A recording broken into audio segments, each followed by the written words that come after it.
अस्सलाम वालेकुम dear students, welcome to video रोकी। तो जी डियर स्टूडेंट्स, कैसे हैं आप सब? उम्मीद है सब खैर वाफियत से होंगे।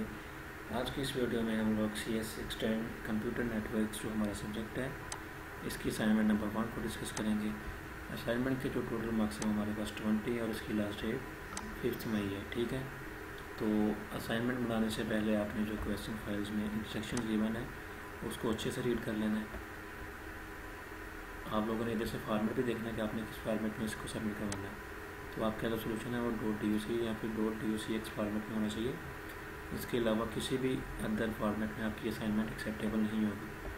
तो चलते हैं अपने क्वेश्चन की तरफ। हमें 2 क्वेश्चन गिवन है, दोनों 10 मार्क्स के हैं और उसके बाद हर क्वेश्चन के आगे 3 पार्ट हैं। ठीक है, क्वेश्चन 1 है, you are a network technician in a company using a 10 base Ethernet network. Several users report intermittent disconnection issues, especially when transferring large files. You decide to use a network analyzer called as sniffer to diagnose the problem. While monitoring, you may observe a high collision rate, several frames being dropped due to unknown protocol types. All computers are using the same wiring topologies with a central hub. उसके बाद है जी, based on your knowledge of ethernet and LAN technologies answer the following. अब हमें 3 उन्होंने question 1 के part दिए हैं, 1, 2 और 3। 1 में क्या है जी, what would be causing the high collision rate in this setup. Why second है जी, why might frames be getting drop due to unknown types. और थर्ड है जी, how can a network analyser help resolve these issues.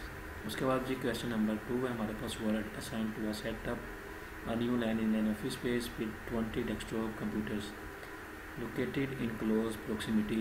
Your manager want to a cost effective easy to maintain solution with minimal downtimes in case of cable issue. You have access to the following technologies. thick ethernet है, उसके बाद thin ethernet है, और उसके बाद 10 base ethernet with hubs also. Each computer required a compatible network interface card, जिसे हम NIC बोलते हैं, नेटवर्क इंटरफेस कार्ड को। उसके बाद इसमें भी हमने 3 क्वेश्चन कैंसिल देने हैं, 1, 2 और 3। 1 में हमारे पास है जी, which ethernet technologies would you recommended for this setup and why. Second में जी, what kind of NIC would be most suitable in this case. और थर्ड वाला है जी हमारे पास, what are the limitations of technology you did not choose.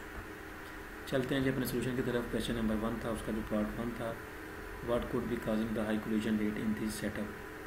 The high collision rate in 10 base Ethernet network using a central hub is likely due to following reason. इसके different reason हो सकते हैं, कौन कौन से? शेयर्ड मीडियम है, उसके बाद इंक्रीज नेटवर्क ट्रैफिक है, और कॉन्फ़िगरेशन इशूज़ है। अब शेयर मीडियम में क्या होगा, in hub based architecture all device share the same medium for communication. When 2 or more devices try to send data at the same time, collision happen। यानी कि जब 2 से ज़्यादा डिवाइसेस सेम टाइम में data send करेगी तो फिर हमारे पास कोलिजन आएगी, leading to a significant increase in collision rates, specially when transferring large file. जब हम लार्ज फाइल को ट्रांसफ़र करते हैं तो तब ये हमारे पास इशू आता है। ठीक है, उसके बाद है जी, increase network traffic, heavy traffic particularly when many users are trying to send data at once can result in increased likelihood of collision as the network become congested। उसके बाद थर्ड वाला जो हमारे पास है, कॉन्फ़िगरेशन इश्यूज है। If there are errors in device setting like incorrect duplex configuration, this can exacerbate collision rates as device may not communicate effectively in a shared environments।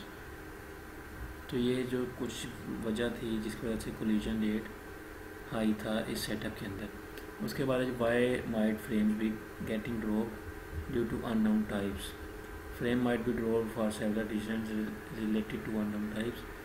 Unrecognised protocol है सबसे पहले हमारे पास, उसके बाद मिस कन्फिगरेशन है, उसके बाद करप्टेड फ्रेम्स है। ये कुछ वजह है। आप लोगों ने इसके जो नाम लिखने वाला के थोड़ी थोड़ी उसकी एक या डेढ़ लाइन में उसको डिफाइन करना है। If device on the network attempt to use protocol that the hub or other device do not support, thus frame will treated as unknown, subsequently discarded। ये इसके अंदर आएगा अनरिकॉग्नाइज प्रोटोकॉल के अंदर। उसके बाद मिसकन्फिगरेशन है कि अगर उसकी कन्फिगरेशन सही तरीके से नहीं हुई तो फिर भी उसके अंदर जो फ्रेम्स हैं वो ड्रॉप होंगे ड्यू टू अननोन टाइप्स। ठीक है, ये उसकी टाइप थी मिसकन्फिगरेशन। उसके बाद corrupted frame issue during transmission can result in a frame corruption making them appear as unknown type. If a frame is damaged, it may not conform to accepted format and be dropped by receiving device. कि अगर कोई हमारा frame जो damage होगा तो receiving device उसको receive नहीं करेगी तो वो ड्रॉप हो जाएगा। उसके बाद how can a network analyser help resolve this issue. वो कोई अगर एनालाइज़र हो तो वो उसको किस तरह से इशू को सोल्व करेगा। सबसे पहले जो मॉनिटरिंग ट्रैफिक, वो ट्रैफिक को मॉनिटर करेगा। वो देखेगा कि डिवाइस जो है सेम टाइम में डाटा एक दूसरे को तो नहीं भेज रही। अगर वो भेज रही है डाटा, जब एक डिवाइस से दूसरी डिवाइस में जा रहा है, दूसरे से पहले में वापस आ रहा है, तो क्या उनकी कॉन्फ़िगरेशन ठीक हुई है, क्या उसमें कोलिजन तो नहीं आ रही। ये सारी चीज़ें वो देखेगा, वो ट्रैफिक को मॉनिटर करेगा। उसके बाद है जी आइडेंटिफाइंग प्रोटोकॉल इशूज़। वो प्रोटोकॉल के जितने भी इशूज़ हैं उनको आइडेंटिफाई करेगा। वो देखेगा जी मिसकॉन्फ़िगरेशन तो नहीं हुई डिवाइसेस के अंदर, अगर हुई है तो उसको सेट कैसे करना है, फ्रेम कहीं पे ड्रॉप तो नहीं कर रहा। ये सारी चीज़ें आइडेंटिफाइंग प्रोटोकॉल इशूज़ के अंदर आएगी। उसके बाद परफॉर्मेंस इनसाइट्स, इसके अंदर वो परफॉर्मेंस देखेगा कि जो उसने अपनी कॉन्फ़िगरेशन की है उसके अकॉर्डिंगली जो चीज़ें जा रही है, आ रही है, जा रही है, डाटा आ रहा है, जा रहा है, उसकी परफॉर्मेंस उसके अकॉर्डिंगली ठीक है या नहीं ठीक। उसके बाद एरर डिटेक्शन, फिर वो क्या करेगा, जब वो देखेगा कि किसी चीज़ में परफॉर्मेंस में इशू आ रहा है तो उस चीज़ को हाईलाइट करेगा। ठीक है, जब वो चीज़ को हाईलाइट करेगा उसके बाद वो उसको सोल्व करेगा इशू, तो एरर उसमें जितने भी होंगे उसको वो डिटेक्ट कर देगा। ठीक है, उसके बाद चलते हैं क्वेश्चन नंबर 2 के ऊपर। Which ethernet technology would you recommended for the setup and why. इसके अंदर है जी for this office setup I recommended using 10 base T ethernet with hubs for a few key reason. ठीक है, अब मैंने ये चूज़ किया है कि 10 बेस टी एथरनेट है। अगर आपको कोई और लगता हो कि ये बेहतर हो सकता है, आप उसके बारे में भी यहाँ पे लिख सकते हैं। बस आपने साथ उसकी थोड़ी सी वजाहत करनी है कि आपने इस चीज़ को क्यों चूज़ किया है और ये कैसे बेहतर है। अब ये इस तरीके से बेहतर है कि एक कॉस्ट एफिशिएंसी है इसकी। 10 base T generally more affordable than the thicker Ethernet option, यानी कि ये इसकी कॉस्ट जो कम है। उसके बाद एज टू सेटअप है। This technology is straightforward to install and maintain, यानी कि इसको इंस्टॉल करना, मेंटेन करना, ये इजी सा काम है, इसमें कोई मुश्किल काम नहीं है। उसके बाद एडिक्यूट परफॉर्मेंस है।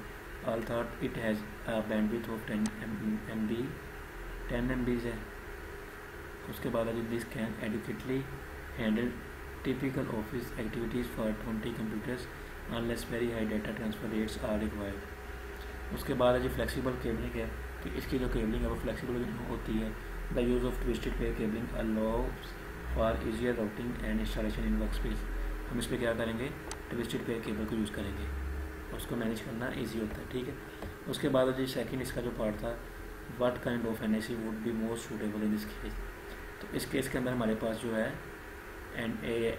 जो नेटवर्क इंटरफेस कार्ड है वो है जी would be 10 divided by 100 megabits per second Ethernet NAC. This card provide the advantages of backward compatibility with 10 base T while also allowing for future upgrades if the network speed need to increase.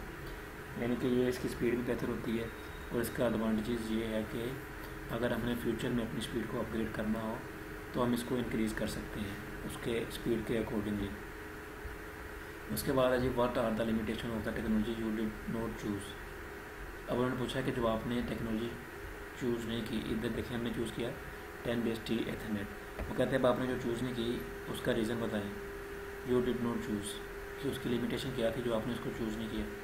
सबसे पहले देखिए जी thick Ethernet है, ये high cost है, यानी कि इसकी cost बहुत महंगा है, ये इसको परचेज़ करना समझने के हर किसी के बस की बात नहीं है। उसके बाद कॉम्प्लेक्स इंस्टॉलेशन है, इसको सेटअप करना है, इसका इंस्टॉल करना है, इंस्टॉलेशन का मेथड वो भी कॉम्प्लेक्स है। ठीक है, उसके बाद लेस फ्लेक्सिबिलिटी, ये हमें जो है फ्लेक्सिबिलिटी वो कम प्रोवाइड करता है। उसके बाद इसी तरीके से हमारे पास थिन इंटरनेट है, इसके अंदर क्या है, लिमिटेड बैंडविड्थ है, इसकी जो बैंडविड्थ है वो लिमिटेड होती है और ये चीपर होता है। ठीक है, thin internet only supported speed up to 10 megabits per second which में not met the need of a growing office environment. उसके बाद जी फ्रैगलिटी, द क्विक्सर को cabling use is more delicated, increase the risk of damage during setup of adjustment. उसके बाद है outdated technology, thin ethernet has largely fallen out of favor due to advancement in networking which make it less relevant in modern setting।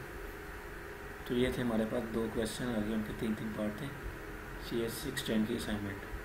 उम्मीद है आप लोगों की समझ आई होगी इसकी। आप लोगों ने इसको एज इट इज़ कॉपी नहीं करना, इसमें थोड़े से चेंजिंग करके, पॉइंट चेंज करके या फिर हेडिंग यहाँ पे चेंज करके, तो आप लोगों ने फिर इसको बना के सबमिट करवाना है। उम्मीद है आप लोगों को आज की इस वीडियो की समझ आई होगी। अगर फिर भी आपको कोई क्वेश्चन हो तो कमेंट सेक्शन में पूछें या फिर हमारे व्हाट्सएप ग्रुप को ज्वाइन करें, वहाँ पे आपको सोल्यूशन फाइल भी मिल जाएगी और इसके अलावा आपको आपकी क्वेरी का answer as soon as possible मिल जाएगा। तो मिलते हैं अपने नेक्स्ट वीडियो में, तब तक के लिए अपना ख्याल रखिए। अल्लाह हाफिज़।